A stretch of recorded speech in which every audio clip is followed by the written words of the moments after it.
I opened my eyes for half a second, and the blue dwarf was already moving across the floor. Short, steady steps carried it away from the side of the mattress toward the ring that floated at the foot of the bed. The ring gave off a steady blue light that stayed inside its own circle and left the rest of the room dark. The figure never looked back. My eyelids shut again before I could lift my head or make a sound. Morning light came through the curtains and the ring was gone. The floorboards were empty. I sat on the edge of the mattress and felt the same weight in my arms that had been there for days. When I reached for the lamp, my hand moved slower than it should have. I checked the windows first, sliding each lock with my thumb, then the closet, then under the bed. Nothing had been moved. Dust lay where it had the night before. I kept seeing the half-second glimpse anyway. The dwarf had been walking with its back to me, or maybe already turned. The light from the ring had not touched its shoulders. I tried to remember if the steps made any sound on the boards, and could not. The tiredness sat behind my eyes, and made the room feel farther away than it was. Later that same day, I heard a short grunt in the air near the ceiling. It sounded like someone had spoken and then stopped. The sound did not come from outside, or from any corner I could point to. I stood still in the middle of the room and waited, but nothing followed. The window was closed. The floor stayed empty. I went back to the bed and sat where I had woken. The ring had been large enough for a person to step through, yet nothing about the room showed it had ever been there. My memory of the figure stayed exactly the length of that half second, no longer and no clearer. When I closed my eyes again, the tiredness pressed down the same way it had the night before. I sat back on the bed and let my eyes close, but the weight that dropped over me felt older than the room. The first sound had come years before, from the corner where the ceiling met the wall, a low scrape that dragged itself along the plaster. When I turned my head, the noise slid with it, always just out of the light. I stayed under the blanket and counted the seconds between each pull until everything went quiet again. After that night, I started checking the room before I got into bed. I knelt and looked behind the dresser, ran my hand along the baseboards, and opened the closet door wide enough to see the empty floor. Nothing moved. Still, I left the door cracked so the hallway light could reach the corner. One night the scrape gave way to a soft rush, like wind caught in a pipe. It stayed fixed in that same spot. I pushed myself upright and waited for my eyes to settle. A gray shape stood at the foot of the bed, taller than the blanket I had pulled to my chin. Its skin held no lines or folds, only a flat color that drank the dark. I tried to swing my legs off the mattress, but they stayed where they were.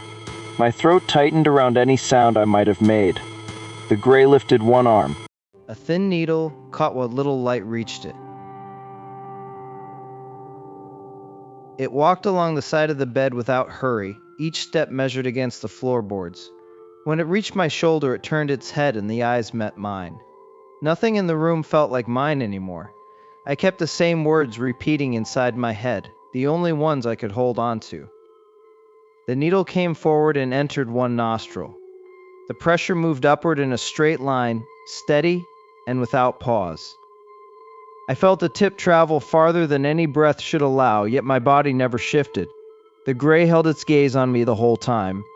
A minute passed, maybe more, measured only by the ache in my chest and the same short prayer looping through it. Then the needle withdrew. The gray lowered its arm, and the rushing sound returned to the corner, thinner now, already moving away. My legs still would not answer. The eyes stayed fixed until the shape thinned, and the corner went empty. I lay back down with the blanket exactly where it had been, the same tiredness pressing from above.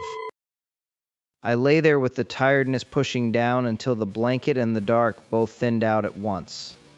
The next thing that held was a room where every wall gave off the same flat white light. It made the air look soft at the edges and left no shadows anywhere.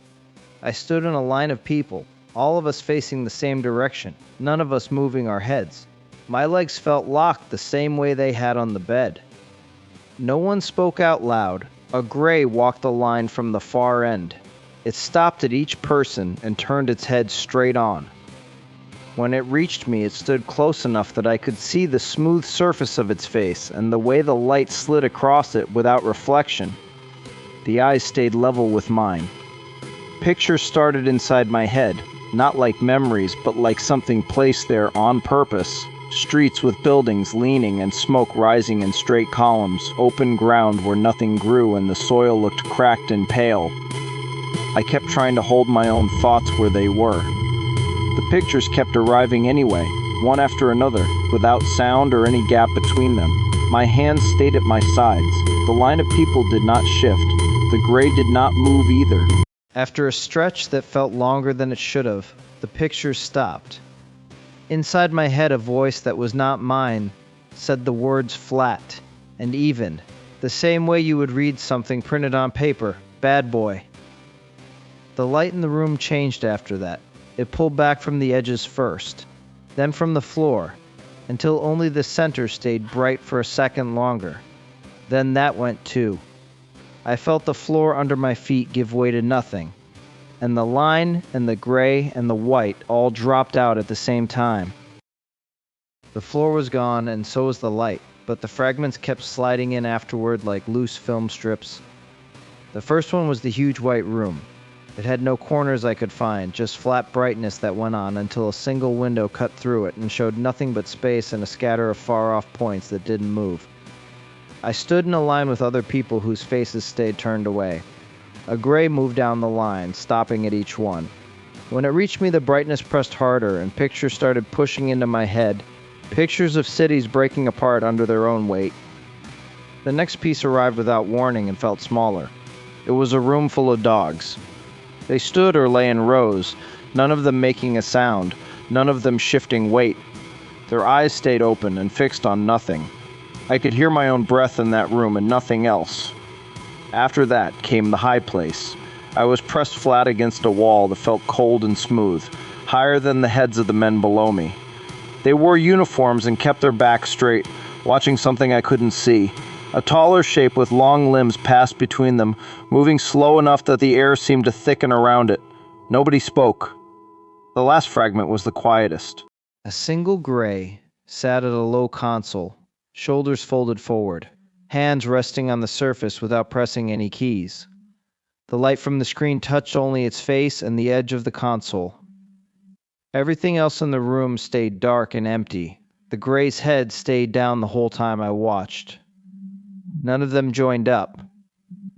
They stayed separate, each one dropping in and then pulling back before the next arrived.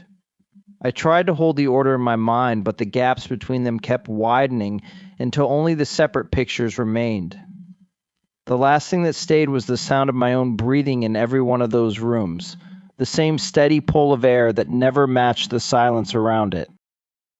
The rushing came back one night when I was in my late 40s.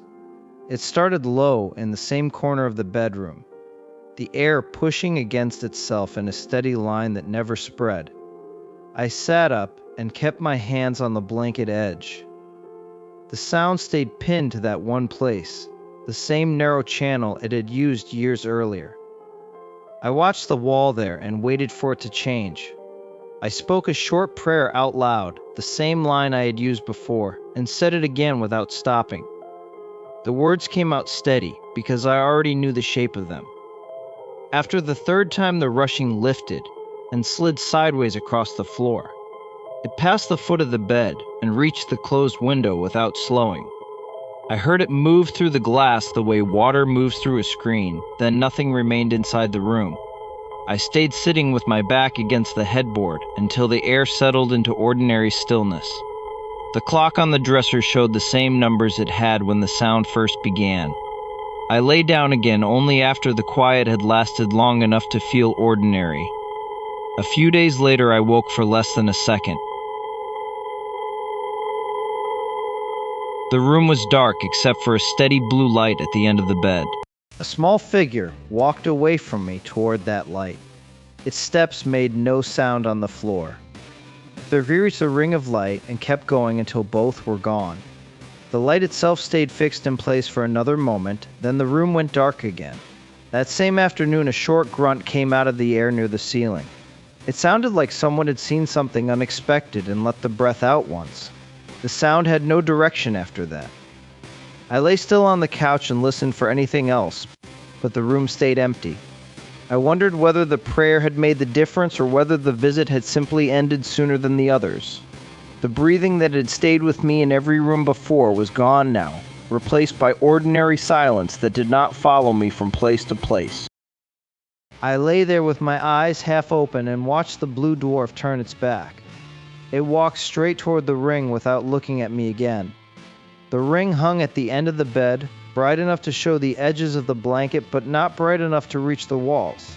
Its steps made no sound on the floor. I remember the way its shoulders sat slightly forward, like it had already decided the room was finished. The ring stayed after the figure stepped through it. Then it thinned and pulled inward until the air looked ordinary again.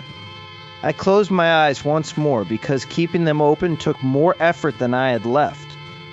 When I opened them the second time, the room was darker, and the only light came from the street outside the window. A short sound came from the same place the ring had been. It was not a word, just a quick breath pushed out like someone had seen something they did not expect. "Look at you," it sounded like, though nothing stood there to say it. The sound did not move around the room the way the breathing used to. It stayed in one spot, and then it was gone. Morning came with the same heaviness in my arms and legs that had started the night before. I got up and checked the floor where the figure had walked. The carpet looked the same. I walked the hallway and stood at the window the way I had the other times. No marks, no cold spots, no pressure against the back of my neck. The ordinary quiet stayed where it was instead of following me from room to room. I kept trying to place the moment the prayer had mattered. The needle had still gone in. The white room had still appeared. The only change I could point to was the way the sound left through the window instead of staying inside. Everything after that felt like pieces that did not line up with the earlier visits. For several nights I left the lamp on until the sky outside turned pale. I listened for any noise that held its place instead of drifting. None came. The tiredness did not lift when I slept, and the question stayed with it. Either the words had changed something, or the visit had simply run its length, and the figure had walked back through the ring on its own.